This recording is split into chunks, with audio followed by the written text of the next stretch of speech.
Puji Tuhan, saudara mari kita buka bersama di dalam surat Efesus pasal yang kelima. Saya ajak kita untuk membaca, mempelajari dan merenungkan dari ayat yang ke-18 sampai 21.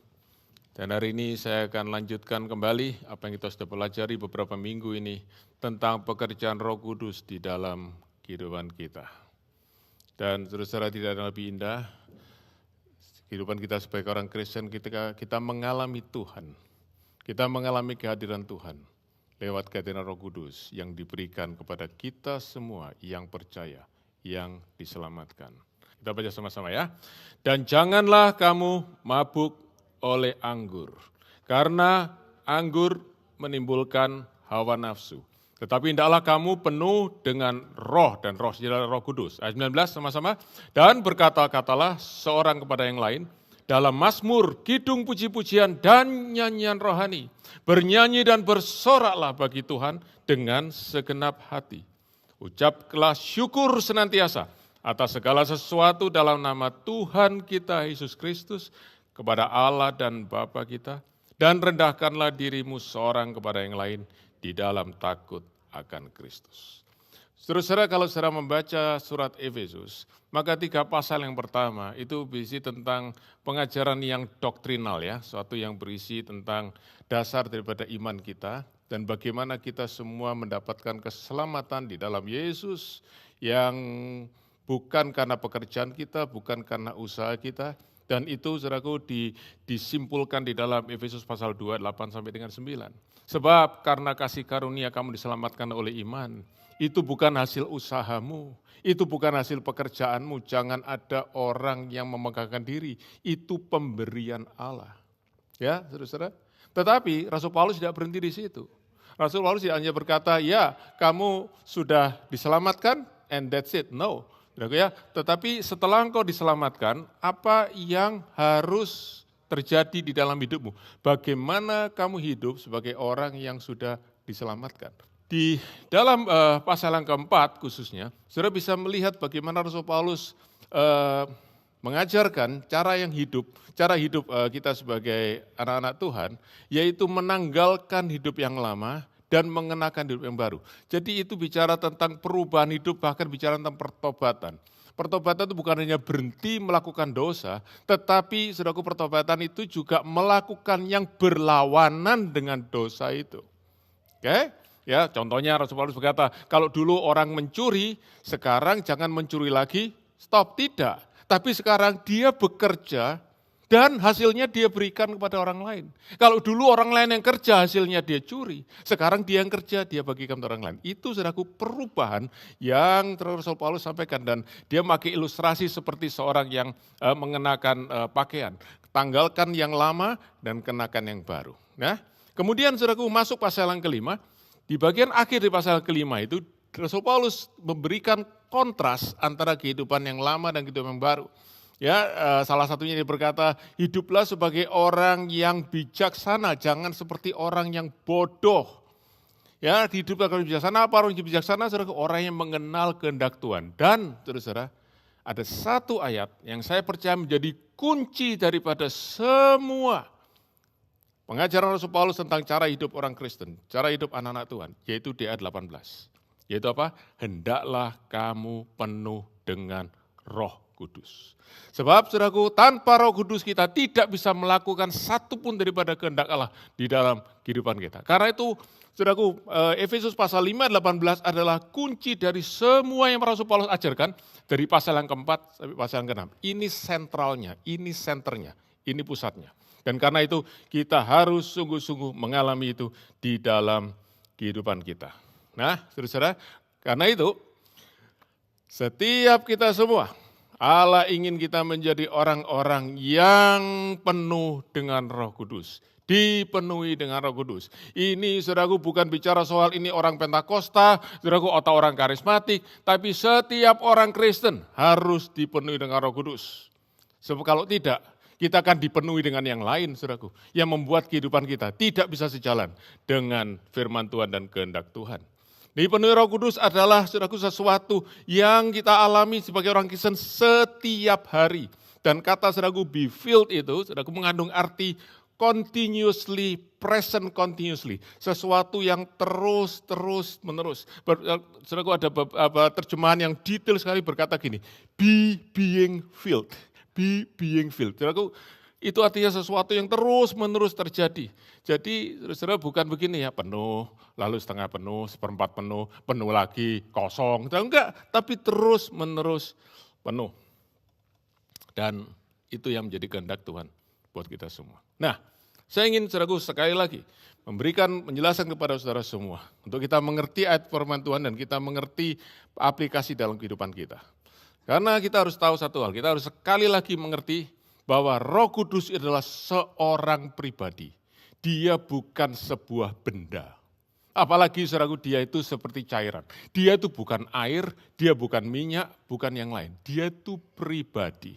Dan saudaraku, karena itu seorang pribadi, ya, kalau saudara di rumah, saudara tinggal dengan orang-orang lain, ya satu keluarga, ada suami, istri, anak-anak, maka saudara tidak bisa berkata, suami saya tinggal separuh. Enggak bisa, saudaraku ya. Itu ada atau tidak? Istrimu ada atau tidak? Sebab dia pribadi, saudaraku. Ya, oh cuman separuh. Kenapa? Karena satu kaki dalam rumah, satu kaki di luar rumah. Enggak bisa, saudaraku. Pribadi itu tidak bisa, saudaraku, dalam bentuk pecahan. Hanya ada atau tidak. Present or absent. Demikian juga ada Roh Kudus. Tidak ada, saudaraku, saya kekurangan Roh Kudus. Enggak ada itu. Ya. Hanya saudara punya atau saudara tidak punya. Roh Kudus hadir atau Roh Kudus absen di dalam kehidupan saudara. Jadi tidak ada, saudaraku, siapa yang mau dipenuhi lagi dengan Roh Kudus. Enggak ada, saudaraku. Nah, saudara bisa baca, tentu saudara ingat ayat firman Tuhan, 1 Korintus pasal 6 ayat 19. Ya, Rasul Paulus berkata kepada jemaat di Korintus, atau tidak tahukah kamu bahwa tubuhmu adalah bait Roh Kudus yang ada di dalam kamu. Roh Kudus yang kamu terima daripada Allah sendiri. Jadi, saudaraku, Roh Kudus ada di dalam diri kita. Ya, dan karena itu sekarang Roh Kudus yang ada di dalam diri kita itu biarlah dia memenuhi kita. Nah, sekarang ada satu hal yang menarik di dalam kalimat Rasul Paulus ini. Hendaklah kamu penuh dengan Roh Kudus atau hendaklah kamu dipenuhi dengan Roh Kudus. Sebab apa, saudaraku? Sebab kata be filled with the Spirit itu kalimat pasif. Nah, kalau kalimat pasif itu berarti yang kita semua yang dengar pesan itu, kita tidak bisa lakukan apa-apa sebab itu be filled. Jadi kalimatnya bukan gini, fill yourself with the Spirit, bukan. Kalimatnya bukan isilah dirimu, penuhilah dirimu dengan Roh Kudus, tidak. Tapi biar engkau dipenuhi. Berarti ada pribadi yang lain yang memenuhi kita. Oke? Ya, jadi ini satu hal yang unik. Sebab apa, saudaraku? Biasanya perintah itu tidak pernah pasif. Perintah selalu aktif. Do this, do that. Oke ya. Nah, ada perintah be filled. Nah, tetapi karena ini perintah, berarti ada sesuatu yang kita harus lakukan. Instruction. Sekarang bagaimana kita melakukan perintah dipenuhi Roh Kudus? Bagaimana kita melakukan sesuatu yang aktif kepada suatu kebenaran di mana kita itu terlihat seperti pasif. What must we do so we can be filled with the Spirit? Nah, untuk itu saya ingin kita melihat, saudaraku, Paulus di sini memberikan comparison, perbandingan antara dipenuhi Roh Kudus dengan kalimat sebelumnya, yaitu mabuk oleh anggur. Saudara baca sekali lagi. Janganlah kamu mabuk oleh anggur, sebab anggur menimbulkan hawa nafsu, tetapi hendaklah kamu penuh dengan Roh Kudus. Nah, jadi saudaraku, untuk perbandingan, comparison antara mabuk anggur, mabuk karena anggur, dengan dipenuhi Roh Kudus, ini ada satu paralel atau persamaan, tapi ada dua kontras, dua perlawanan. Oke, satu persamaan, dua perlawanan. Apa persamaannya? Persamaannya adalah sama-sama dimabuk oleh anggur dan penuh Roh Kudus, sama-sama orang ada di bawah pengaruh, ada di bawah influence, ada di bawah kontrol. Ya, jadi kehendak orang itu, kemauan orang itu diserahkan kepada yang lain. Nah, kalau saudaraku orang yang mabuk oleh anggur, maka kehendaknya diserahkan kepada kemabukannya dan dikuasai saudara-saudara oleh suatu yang lain, yaitu Paulus berkata oleh hawa nafsu. Itu persamaannya.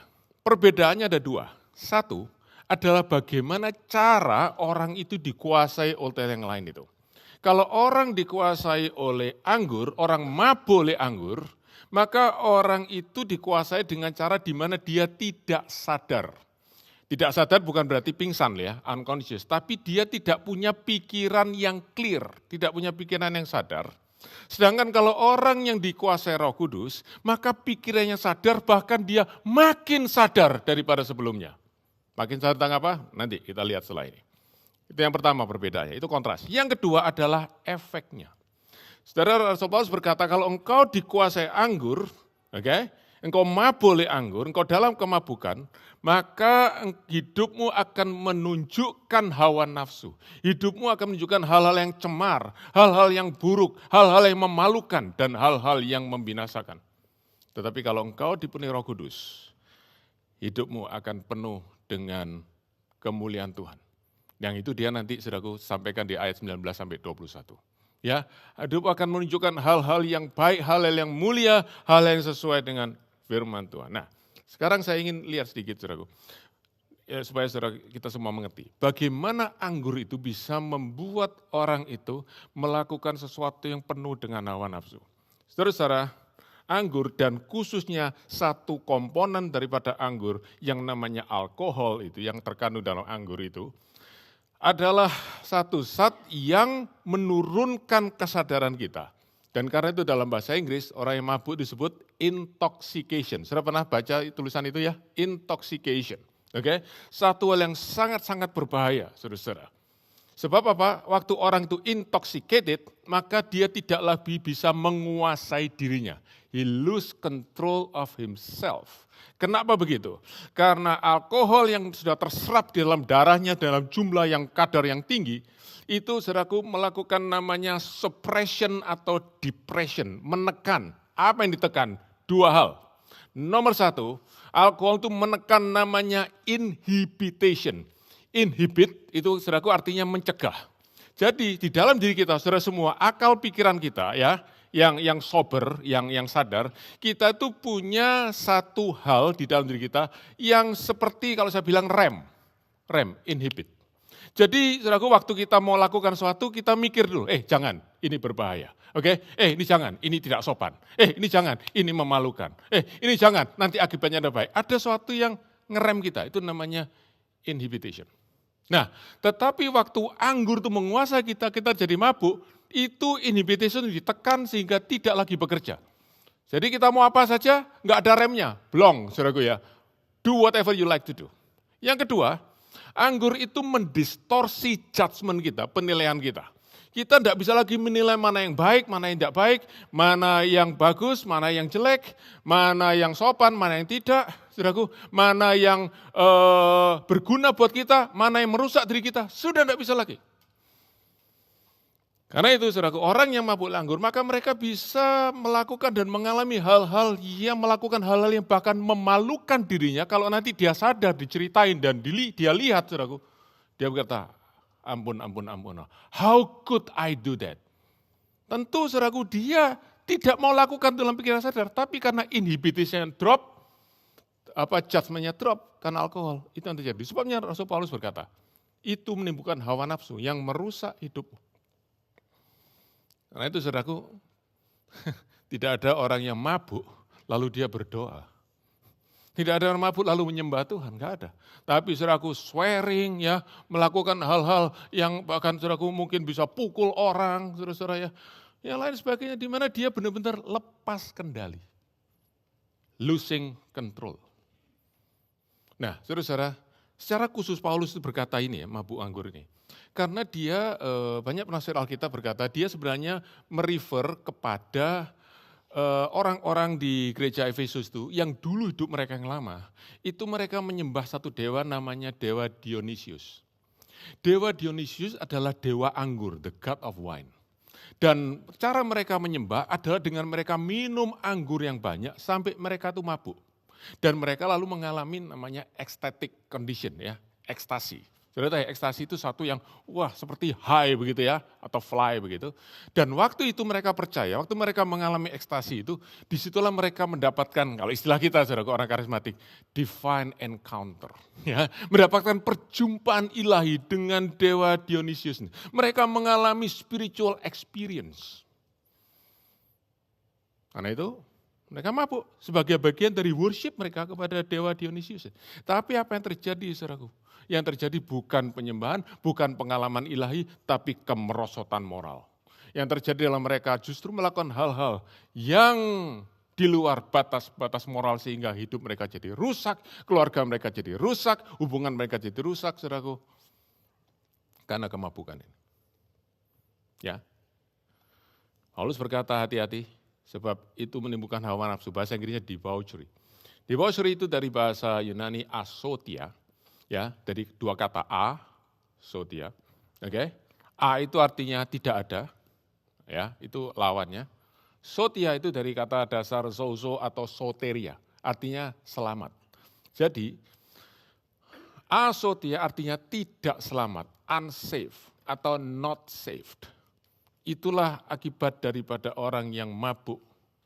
Itulah akibat saudaraku daripada orang yang membiarkan dirinya dikuasai oleh hawa nafsu, asotia. Nah, saya perlu sampaikan ini kepada saudara semua. Perhatikan saudaraku, Paulus berkata, janganlah kamu minum anggur, bukan. Tapi janganlah kamu mabuk oleh anggur. Oke? Jadi yang jadi persoalan adalah drunkenness, mabuk. Karena waktu orang mabuk, maka dia dikuasai lain. Dia menyerahkan kontrolnya kepada sesuatu yang lain. Nah, saudara, mungkin saudara berkata, saya tidak pernah minum anggur, saya kalau minum anggur langsung muka saya merah, lebih merah daripada anggurnya. Oke, jadi saya enggak minum. Oh, jadi saya bebas, tidak mungkin saya melakukan ini. Dengar, persoalannya bukan anggurnya, persoalannya adalah mabuknya. Kita mungkin tidak mabuk oleh anggur, tapi kita bisa mabuk dengan yang lain yang menguasai diri kita. Kita bisa mabuk dengan uang, kita bisa mabuk dengan hobi, kita bisa mabuk dengan kesenangan, kita bisa mabuk dengan entertainment, kita bisa mabuk saudaraku dengan bisnis, dengan karir kita, dengan segala hal yang lain. Yang dimana kita tidak bisa lagi mengendalikan diri kita, dimana lagi kita tidak bisa menaruh prioritas yang benar dalam hidup kita nih. Karena kita mabuk dan itu menimbulkan hawa nafsu, debauchery, asotia. Kehidupan kita menuju kepada kehancuran. Sebaliknya Roh Kudus, apa saudara Roh Kudus? Yang Roh Kudus kerjakan dalam diri kita. Kalau saya ingat buah roh di dalam Galatia 5 ayat 22 sampai 23. Ya, ingat ya, tetapi buah roh ialah kasih, sukacita, damai sejahtera, biasanya setelahnya itu lupa. Ya, yang 4, 5, 6, 7, 8 lupa. Yang 9 baru ingat. Apa?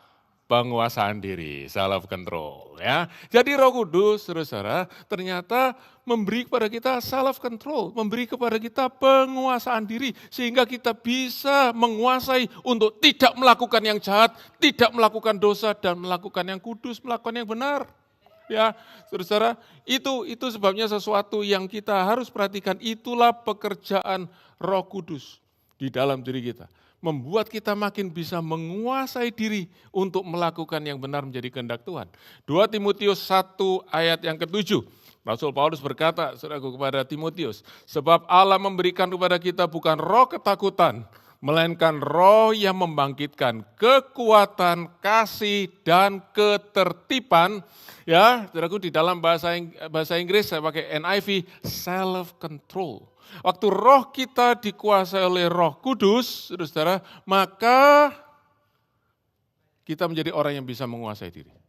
Tahukah saudara, berapa banyak saudara yang ingin melakukan kehendak Allah, tapi rasanya saudara ingin ditarik melakukan yang lain yang berlawanan kehendak Allah. Semua pernah alami itu? Bagaimana kita bisa menguasai diri kita dan berkata, saya mau melakukan kehendak Allah. Saudara perlu self control.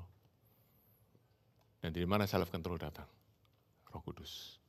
Karena itu saya katakan sekali lagi, dipenuhi Roh Kudus adalah kunci dari semua yang kita perlukan di dalam melakukan kehendak Allah. Nah, sekarang pertanyaannya, bagaimana Roh Kudus itu menguasai kita? Sama seperti waktu kita dikuasai anggur, yaitu kita membiarkan anggur itu menguasai kita. Kita juga harus membiarkan Roh Kudus menguasai kita, tapi bukan cara tidak sadar, tapi secara sadar. Secara sadar penuh kita berkata, kita menundukkan diri berkata, Roh Kudus tuntun hidupku, Roh Kudus arahkan aku, Roh Kudus bicara kepadaku, tuntun aku dengan firman Tuhan. Dan waktu saudara-saudara kita makin berserah kepada kontrol dan pengaruh dari Roh Kudus, disitulah kita penuh dengan Roh Kudus. Disitulah kita dikuasai Roh Kudus. Karena itu beberapa Bible scholar ya, mereka tuh mempersoalkan sebenarnya kata be filled with the Spirit itu lebih tepat kalau be filled by the Spirit.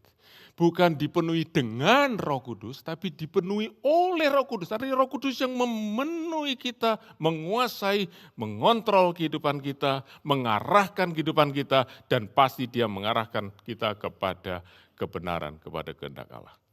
Jadi saudara-saudara, kalau hidup kita rasa kering, kalau hidup kita rasa jauh dari fitrah Tuhan, saudara tidak perlu cari pendeta berkata, tolong saya ingin dipenuhi sekali lagi Roh Kudus, saudaraku.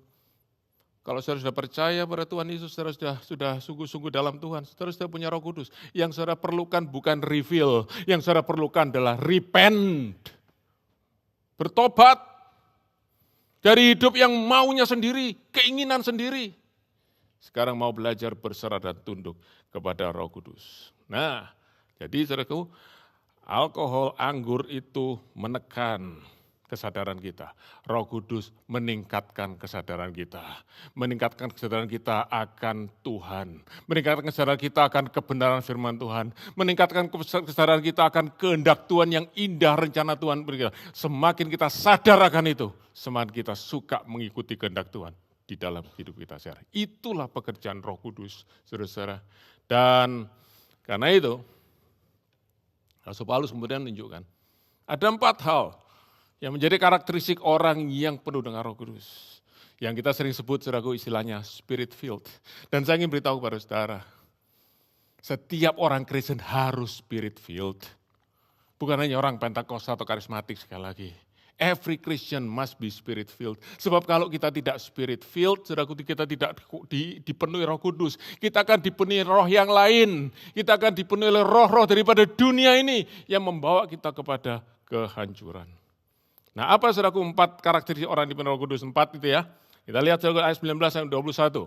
Yaitu apa? Berkata-kata, speaking. Yang kedua menyanyi, singing. Yang ketiga mengucap syukur, thanksgiving. Dan yang keempat menundukkan diri satu dengan yang lain, submitting one another. Oke? Speaking, singing, thanksgiving, and submitting. Mari kita lihat sekarang. Yang pertama, kita lihat dalam ayat yang ke-19.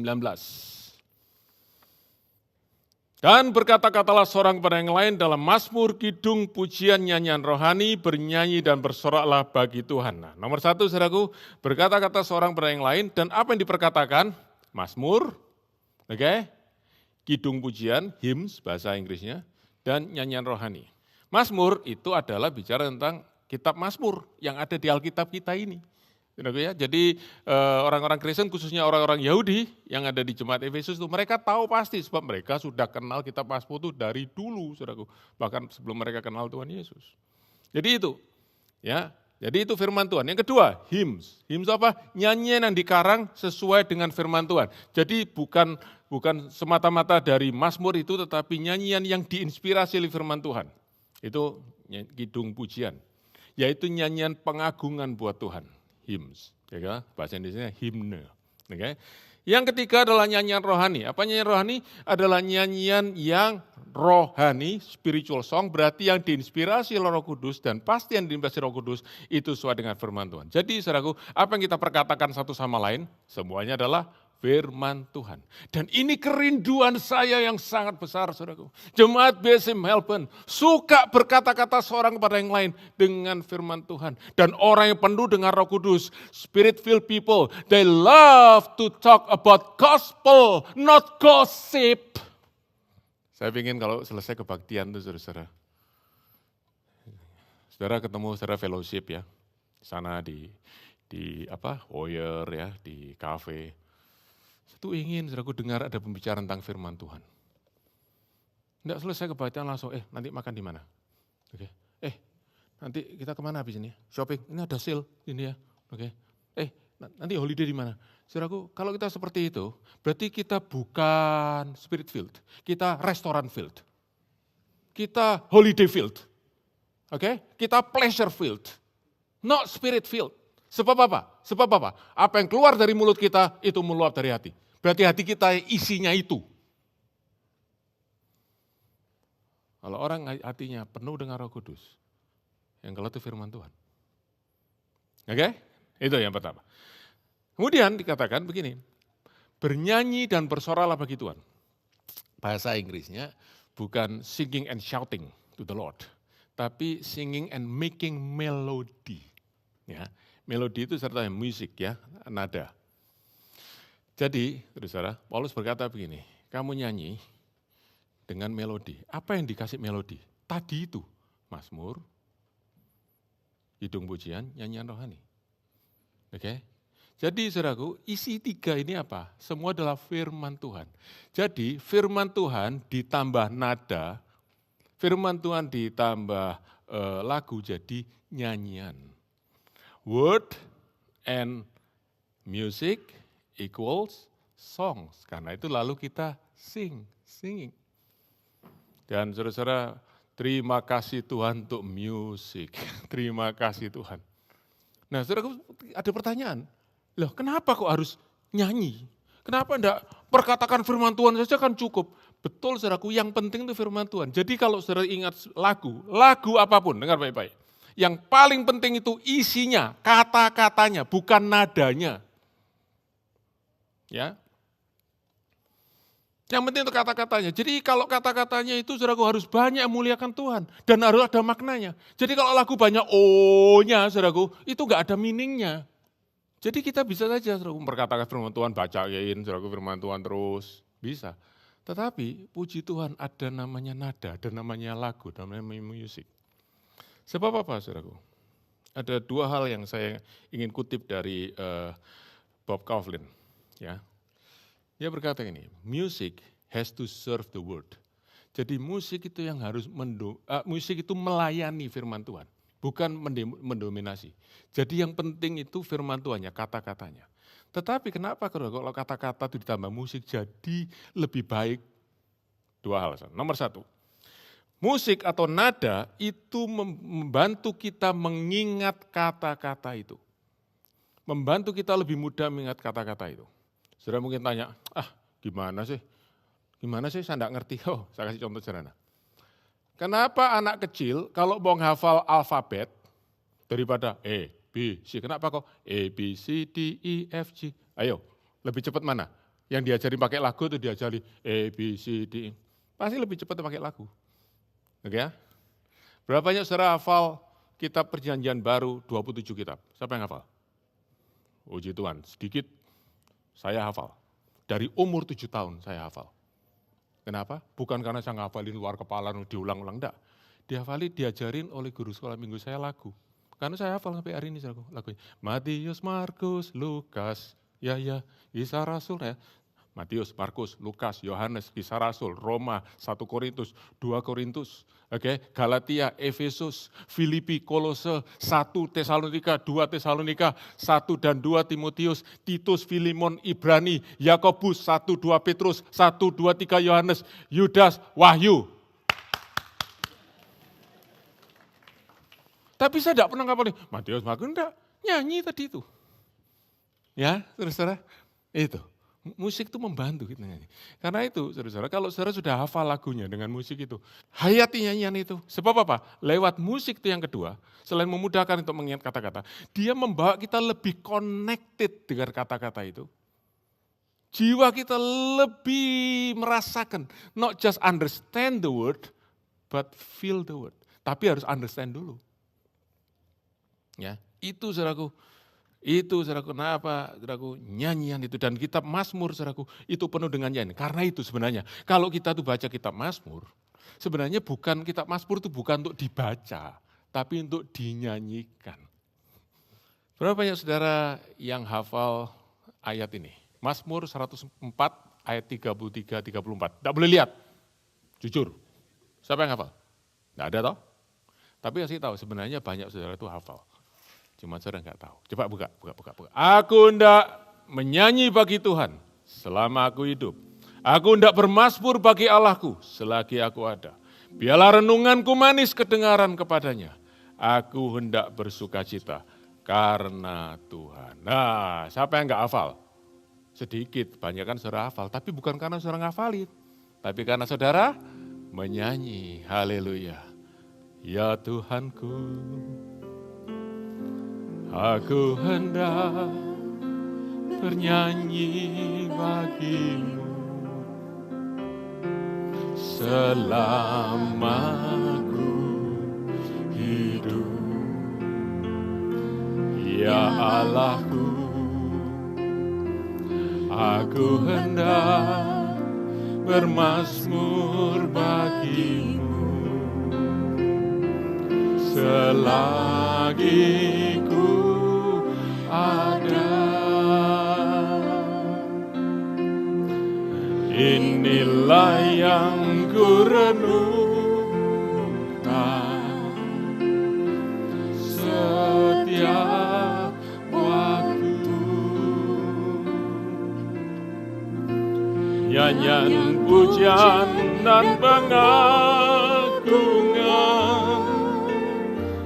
kepadamu.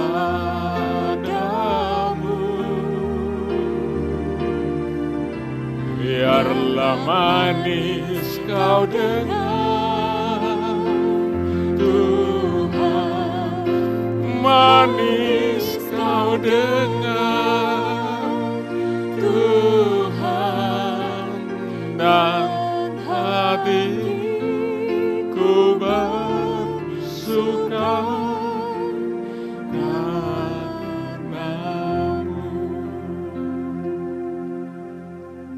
Hafal semua toh? Nah, kenapa saudara hafal? Saudara nyanyi.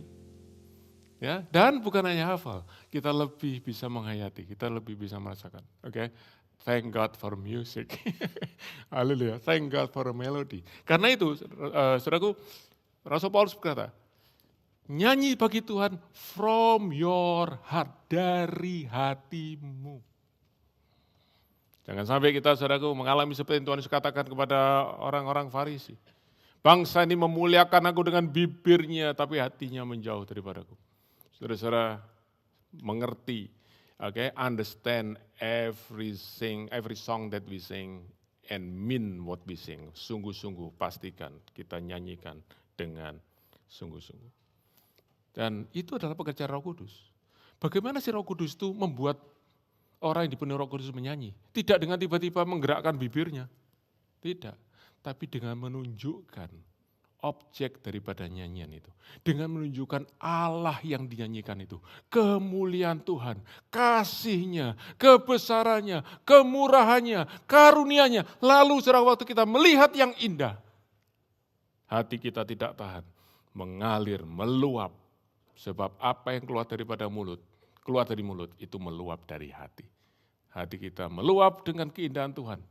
Dan worship itu keluar dari mulut kita yang datang dari hati kita yang melihat kemuliaan. Itulah pekerjaan Roh Kudus. Karena itu saudara-saudara, gimana Roh Kudus itu memenuhi kita? Tidak, saudaraku, dengan mengalami sesuatu yang ekstatik. Tapi semakin sadar akan kebesaran kemuliaan Tuhan. Dan kita makin suka memuji Tuhan. Kita makin suka, saudaraku, menyembah Tuhan. Pastor John MacArthur berkata, Spirit-filled people sing because something is right in their heart. Apa yang benar dalam hatinya? Kemuliaan Tuhan.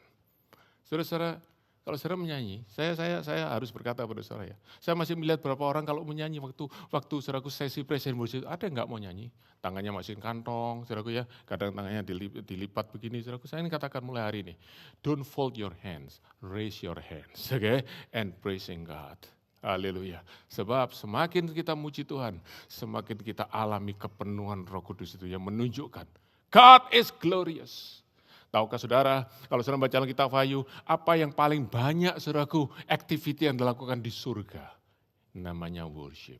Orang menyembah Tuhan. Saudaraku, kalau Saudara sampai di surga nanti, ya. Semua nyembah Tuhan. Apa saudara mau berdiri di pojokan, lalu saudara mau lipat tangan gini? Kan ya nggak enak toh saudaraku ya. Kan nggak enak gitu ya. Dan kan ikut sama-sama, karena itu mulai dari sekarang. Do what we will do in heaven from now on the earth. Worship Him. Praise Him because He is worthy to be praised. Haleluya. Nah, tetapi ada satu lagi saudaraku. Karena para Rasul berkatakanlah seorang pada yang lain. Jadi nyanyian itu juga, saudaraku, nyanyian itu juga ada koneksi dengan yang lain. Karena Paulus bicara dalam konteks community. Ya. Jadi Paulus ingin berkata seperti ini pada kita. Waktu engkau nyanyi memuji Tuhan dengan segenap hatimu. Menyanyi dari hatimu, keluar daripada mulutmu. Hatimu penuh dengan sukacita karena melihat kebesaran. Tapi orang lain bisa juga melihat kemuliaan Tuhan lewat perkataan yang keluar dari mulutmu. Lewat nyanyian dari mulutmu. Dan itu yang luar biasa, saudaraku. When spirit-filled people sing, God is glorified and others are blessed. Waktu mereka mendengar perkataan saudara, sungguh mulia Engkau Tuhan, besar perkasa Engkau, ajaib Engkau Tuhan. Engkaulah penyelamatku. Orang dengar, lalu mereka, wow, yes, God take care of me, God love me. Saudara, dalam Mazmur 40, ya, diceritakan gitu. Ceritakan itu kesaksian daripada Daud. Dia berkata, Tuhan, aku ini ada dari dalam tubir, dalam rumpur yang dalam, lubang yang dalam. Ya, aku berseru kepada Tuhan, lalu dia menjenguk, dia ambil aku, dia angkat aku dari lumpur itu, dia taruh aku di atas batu karang, dan dia memberikan nyanyian baru dalam mulutku. Orang yang mendengarnya, orang yang melihatnya menjadi takut, lalu percaya kepada Tuhan. Oh, saudara-saudara, waktu kita menyanyi, saudara mungkin tidak bisa khotbah, tapi kalau saudara nyanyi sungguh-sungguh, orang dengar nyanyianmu. Tuhan bisa pakai itu untuk menjamah hati orang lain. So, BIC Melbourne, sing fervently, nyanyi dengan semangat, sing wholeheartedly as spirit-filled people. Haleluya. Oke, itu yang kedua dan ketiga. Kemudian saudara, yang pertama dan kedua. Kemudian yang ketiga, saudaraku, apa karakteristik dari orang yang penuh Roh Kudus? Mereka adalah orang yang mengucap syukur senantiasa. Artinya dalam segala keadaan, dalam keadaan yang baik maupun tidak baik. Saudara tentu, saudara sering mendengar di cool ya, di cell group, orang bersaksi, oh saudara saya kemarin baru ngalami hal yang gak enak, ada hal yang berat, tapi Tuhan tolong dan sekarang keadaan jadi baik, puji Tuhan. Saudaraku, menyaksikan kemurahan Tuhan karena kita mengalami sesuatu yang baik, itu sesuatu yang luar biasa. Tetapi, kalau kita hanya memuji Tuhan waktu keadaan kita baik, maka satu kali keadaan kita tidak baik, saudaraku, apa yang keluar? Bukan lagi pujian. Yang keluar apa? Keluh kesah. Yang keluar, saudaraku ya, bahasa Inggrisnya murmuring, ya, bahasa Indonesianya muring-muring. Saudaraku ya, marah, saudaraku mengeluh, ngomel, komplain. Saudara, kenapa Tuhan izinkan itu terjadi? Tetapi orang yang penuh dengan Roh Kudus, orang itu tidak komplain, tidak ngomel. Saudara, kenapa sih kita ini komplain? Kita ini komplain karena kita tidak mendapatkan atau tidak memiliki sesuatu yang kita pikir bisa membuat hidup kita lebih baik dan membuat kita bahagia. Betul ya? Jadi, kalau kita punya lebih banyak, kita akan komplain lebih sedikit. Jadi, apa yang kita punya dengan komplain kita kan berbanding terbalik. Itu pikiran kita ya, logika kita begitu ya. Saya kasih tahu, itu salah. Itu tidak sepenuhnya benar. Ada satu riset, saudara-saudara, yang dilakukan, yaitu membandingkan level of happiness dari penduduk di berbagai macam negara. Nah, saudara tahu ya, negara itu kan macam-macam tingkat kemakmurannya, ya, baik dari GDP, Gross Domestic Product, maupun per capita income-nya. Jadi kita pikir negara yang per capita income-nya lebih tinggi, pasti orangnya lebih happy. Ternyata tidak. Tidak selalu begitu. Ternyata, saudaraku, negara yang paling tinggi, saudaraku, indeks happiness-nya, itu bukan negara yang paling makmur. Itu bukan Amerika, saudaraku. Itu juga bukan Inggris. Saudara. Negara lain yang tidak terlalu makmur. Berarti apa, saudaraku?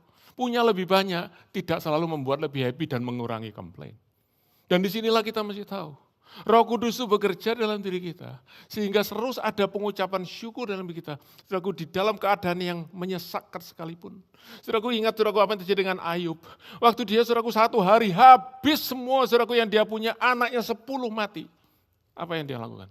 Dia berkata, terpujilah nama Tuhan. Dia bisa mengucap syukur kepada Tuhan. Saudara-saudara, kita bukan mengucap syukur untuk keadaan yang buruk yang menimpa kita. Tapi kita mengucap syukur di dalam keadaan yang buruk itu.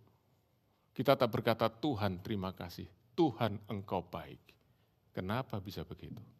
Bukan karena kita ini denial. Bukan karena kita jangan rasakan, itu cuma perasaanmu aja. Oh tidak, saudaraku, tidak. Evil is evil. Kalau orang lain berbuat jahat kepada kita, kita menderita karena itu benar-benar we feel it. Kita tidak bisa deny itu. Tapi dalamnya kita tetap bisa bersyukur. Kenapa? Karena di dalam kita berkata, Tuhan, engkau tetap menyertai aku, hidupku dalam tanganmu. Dan disitulah, saudaraku, satu ayat ini menjadi lebih meaningful lagi. Yang berkata, Allah bekerja dalam segala sesuatu. Kita tahu Allah bekerja dalam segala sesuatu untuk mendatangkan kebaikan. Segala sesuatu termasuk yang tidak baik. Ya, bukan hanya Allah bekerja dalam hal yang baik untuk mendatangkan kebaikan, tapi hal yang tidak baik pun Allah bisa pakai untuk mendatangkan kebaikan. Bagi kita semua yang mengasihi Dia, yang terpanggil sesuai dengan rencananya. Sudah tentu kenal ayat firman Tuhan ini, betul? Bukan? Roma 8:28. Tetapi tahukah saudara? Kalau seringkali ayat ini di crop ya, tek. Nah, ayat sebelum dan sudahnya, saudara lupa, enggak tahu apa. Kalau saudara baca 2 ayat di atasnya, sebelum ayat 28 ini, yaitu ayat 26 dan 27, saudara akan dapatkan sesuatu yang indah. Karena di ayat 26 dan 27 bicara tentang apa? Pekerjaan Roh Kudus yang membantu kita dalam kelemahan kita ketika kita tidak tahu bagaimana kita harus berdoa. Tapi Roh Kudus yang bersyafaat buat kita. Apa itu artinya, saudara? Kalau kita mengalami musibah, kita mengalami malapetaka, kita mengalami persoalan yang berat, yang menghimpit kita. Kita itu mau berdoa, kita tidak tahu mau berdoa apa. Benar-benar pikiran ini blok. Kita mungkin berdoa cuma bisa, Tuhan tolong, Tuhan tolong, Tuhan tolong. Ya, tapi di situ Roh Kudus ini, saudaraku, yang menggantikan kelemahan kita waktu kita tidak bisa berdoa. Tapi bukan hanya itu, Dia juga menunjukkan kepada kita, Allah tetap hadir. Engkau tetap dalam kasih Tuhan. Jangan takut, dan Allah yang hadir dalam hidupmu, Allah yang mengasihi engkau, Dia yang berdaulat atas hidupmu, dan di dalam kedaulatan Allah, Dia sanggup melakukan segala perkara untuk mendatangkan kebaikan. Itu pekerjaan Roh Kudus. Kalau kita bisa berkata, Tuhan terima kasih. Mungkin sambil nangis, mungkin saudaraku sambil air mata bercucuran, tapi kita tidak mengeluh. Kita tidak, saudaraku, mengikuti nasihat istri Ayub, berkata, kutuki Tuhan dan matilah. Enggak, kita tetap bersyukur kepada Tuhan. Itulah orang yang dipenuhi Roh Kudus. Spirit-filled people always give thanks. No time for complaint, grumbling, murmuring, angry, especially angry with God. But praising God. Ya, saudara, kalau kita melihat ini tadi ya, menyanyi buat Tuhan, ya, dan juga mengucap syukur. Saudara-saudara, itu tanda apa sih? Orang itu happy, betul? Itu happy, joyful. Dan tahukah saudara, itulah yang Roh Kudus yang kerjakan dalam diri kita. Sebab itu buah Roh kasih apa? Berikutnya apa? Sukacita. Oke, sukacita. Roh Kudus memberi kepada kita sukacita. Di tengah-tengah kehidupan yang berat ini, Dia memberi kepada kita sukacita di dalam. Bukan tergantung apa yang di luar, tapi di dalam. Karena itu dalam segala keadaan, kita tetap bisa memiliki sukacita daripada Roh Kudus. Haleluya. Saudara, tahu saudara kenapa orang itu kadang-kadang sengaja membuat diri mereka mabuk? Because they want to seek happiness to counter the heaviness of this life.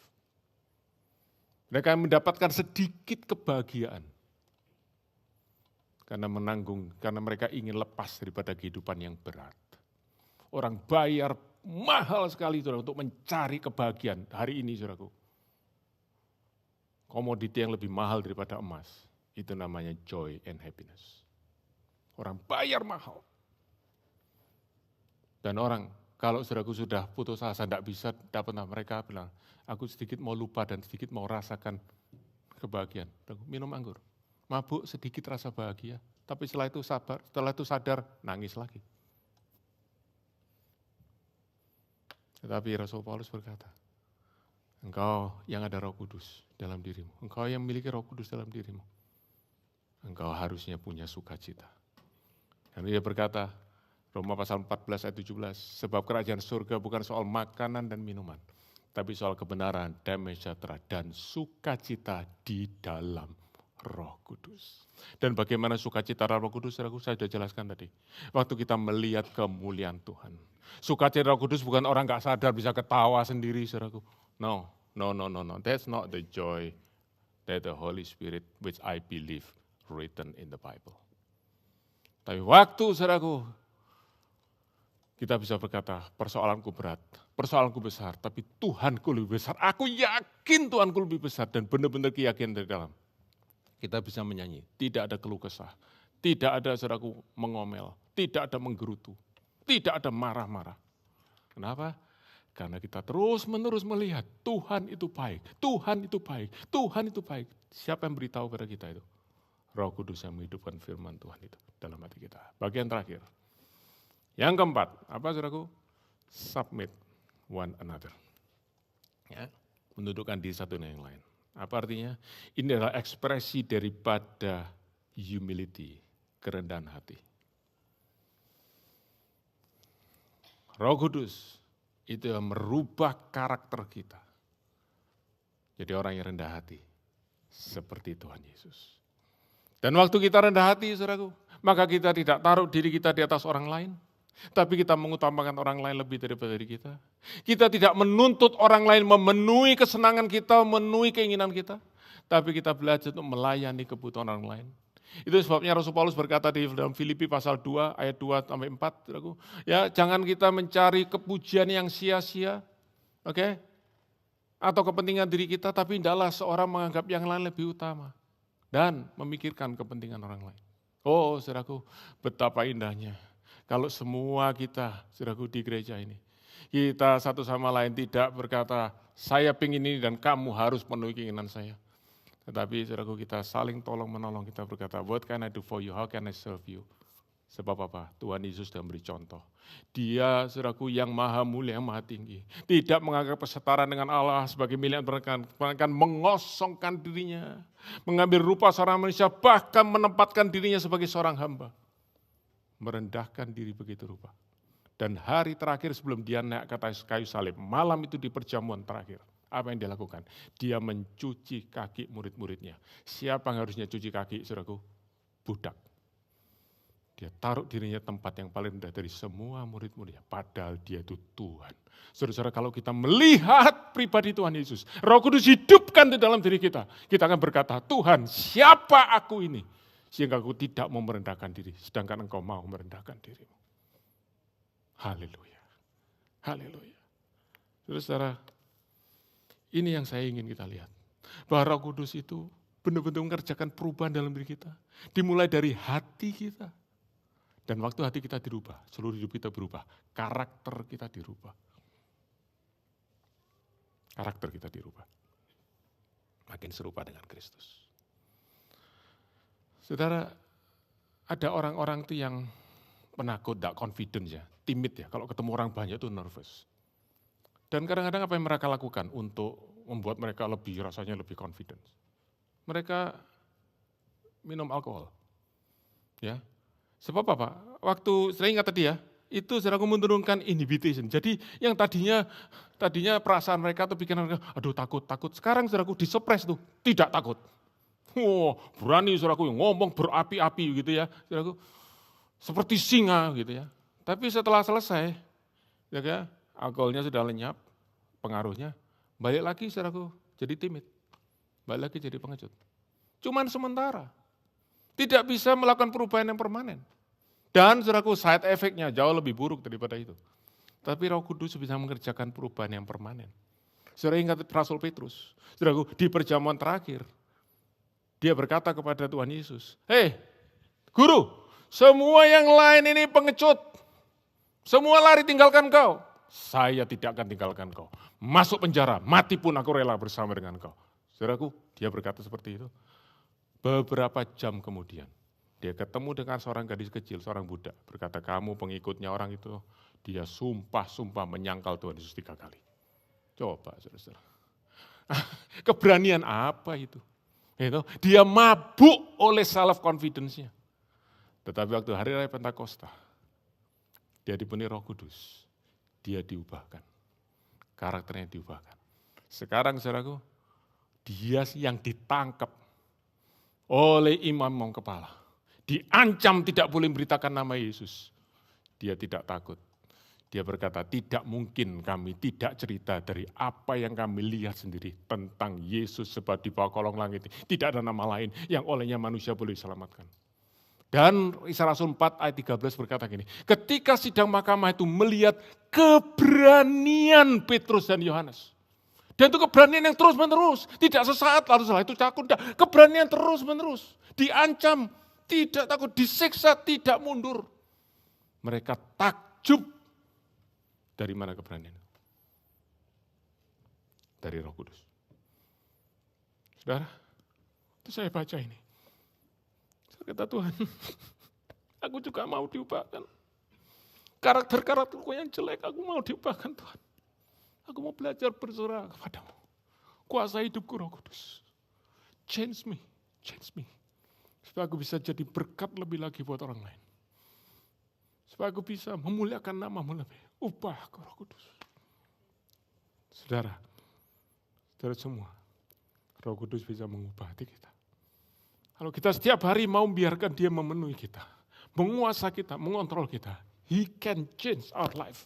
He can change our character to be more and more like Jesus. Haleluya. Jadi saudaraku, bagaimana kita itu bisa dipenuhi Roh Kudus? Tidak dengan mengalami pengalaman ekstatik, saudaraku datang ke depan, tumpangi tangan, saudaraku. Setelah itu pulang gak ada gunanya. Sekali lagi saya katakan, you don't need to be refilled by Spirit, you need to repent, bertobat, saudaraku. Belajar taat kepada Roh Kudus. Jangan mendukakan Roh Kudus, jangan memadamkan roh, tapi belajar berserah dan taat supaya Roh Kudus bisa menuntun kita. Galatia pasal 5 berkata, "Berilah dirimu dipimpin oleh Roh Kudus." Itu artinya kita dipenuhi Roh Kudus. Dan itu dimulai dari mana, saudaraku? Dimulai dari firman Tuhan.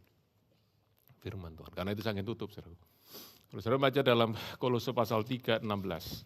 Mari kita buka cepat-cepat yuk. Kolose pasal 3:16. Dikatakan begini, "Hendaklah perkataan Kristus diam dengan segala kekayaannya di antara kamu, sehingga kamu dengan segala hikmat mengajar dan menegur seorangkan yang lain, dan sambil menyanyikan mazmur dan puji-pujian dan nyanyian rohani, kamu mengucap syukur kepada Allah di dalam hatimu." Saudara lihat ya, Efesus pasal 5 berkata, "Hendaklah kamu dipenuhi Roh Kudus." Kolose pasal 3 ayat 16 berkata, "Hendaklah perkataan Kristus diam di dalammu." Lalu saudaraku, efeknya tuh sama. Oke? Menyanyi, berkata-kata seorang yang lain dan menyanyi. Dan nyanyiannya 3 genre itu keluar lagi. Yaitu apa? Mazmur, ya, psalm, hymns, and spiritual songs. Lalu apa? Thanksgiving, sama persis. Berarti apa, saudara? Berarti apa? Kita akan penuh dengan Roh Kudus. Waktu kita juga penuh dengan firman Kristus. Nah, kita tidak bisa memenuhi diri kita dengan Roh Kudus. Tapi kita bisa memenuhi pikiran hati kita dengan firman Kristus. Baca firman Tuhan, renungkan, banyak-banyak baca. Perkaya dirimu, saudaraku perhatikan ya, tadi katakan dengan segala kekayaan. Perkaya dirimu, saudaraku. Saudara bukan perkaya dirimu dengan segala macam ilmu pengetahuan. Tetapi yang saudara harus perkaya diri saudara nomor 1 adalah dengan firman Kristus. Karena hanya dengan firman Kristus, Roh Kudus bisa bekerja dalam diri kita. Roh Kudus bisa menghidupkan firman itu, sebab dialah, He is the author of the word of Christ. Dan waktu kita, saudaraku, terus memenuhi pikiran hati kita dengan firman Kristus, maka kita akan menjadi orang yang, saya kasih istilah ya, Christ conscious people. kita terus sadar akan Kristus. Dan kita akan sadar akan kasih-Nya. Kita akan sadar akan karunia-Nya. Kita sadar, saudaraku, akan kehadiran Kristus lewat pribadi Roh Kudus dalam diri kita. Dan itu sebabnya Rasul Paulus berdoa untuk jemaat Efesus. Dalam Efesus pasal 3, ayat 16 sampai 19. Dia berdoa demikian. Dari Alkitab saudara. Dia berkata, aku berdoa supaya ia Bapa, menurut kekayaan kemuliaannya, menguatkan dan meneguhkan kamu oleh rohnya di dalam batinmu. Perhatikan ya, strengthen you through his spirit. Jadi saudaraku, Roh Kudus itu memberi kepada kita strength, oke, kekuatan. Kekuatan untuk apa? Wah, engkau melakukan perkara-perkara yang besar. Sebentar, sabar dulu. Oke, kekuatan untuk apa? Lihat saudaraku ya. Ayat 17, sehingga oleh imanmu Kristus diam di dalam hatimu dan kamu berakar serta berdasar di dalam kasih. Jadi saudaraku, akar dan dasar, akar itu untuk tanaman, dasar fondasi untuk rumah, itu ada di mana saudaraku? Di dalam, di bawah tanah. Berarti apa? Mendalam. Roh Kudus yang membuat kita makin dalam mengenal kasih Kristus. Roh Kudus itulah yang bekerja dalam diri kita, menghidupkan firman tentang Kristus itu di dalam hati kita. Dan saudaraku, kekuatan sebuah tanaman ada di akarnya. Kekuatan sebuah bangunan ada di fondasinya. Kekuatan kehidupan kekristenan kita ada di dalam kasih Kristus kalau itu menjadi akar, menjadi dasar fondasi kehidupan kita. Itulah pekerjaan Roh Kudus. Sehingga apa? Ayat 18, aku berdoa supaya kamu bersama dengan segala orang kudus dapat memahami, perhatikan ya, dapat memahami itu, saudaraku, bahasa Inggrisnya strength to comprehend. Nah inilah strength, inilah kekuatan diberikan Roh Kudus. Kekuatan untuk apa? Untuk memahami betapa lebar, panjang, tinggi, dan dalamnya kasih Kristus. Dan dapat mengenal kasih itu sekalipun ia melampaui segala pengetahuan. Saudaraku, hanya Roh Kudus yang bisa menunjukkan kasih Kristus yang lebih daripada segala pengetahuan, level pengetahuan kita yang paling tinggi. Dia bisa menghidupkan dalam hati kita. Itulah kekuatan Roh Kudus. Nah, Paulus kemudian kalimat terakhir, ayo baca sama-sama. Aku berdoa supaya kamu dipenuhi dalam seluruh kepenuhan Allah. Wow, yes! Dipenuhi Roh Kudus. Dipenuhi kasih Kristus, dan akhirnya dipenuhi seluruh kepenuhan Allah. That is the glorious plan of God in every life of believers. We are filled by the fullness of God. Karena itu setiap hari, biarlah kita terus hidup di dalam kepenuhan Roh Kudus. Taat, dengar suaranya, ikuti tuntunannya. Dan biarkan setiap firman yang kita sudah pelajari dihidupkan oleh Roh Kudus. Haleluya. Holy Spirit, fill our life. Fill our life. Every single day. We want to obey you. We want to surrender you. Control us. We surrender to you. Amin. Haleluya.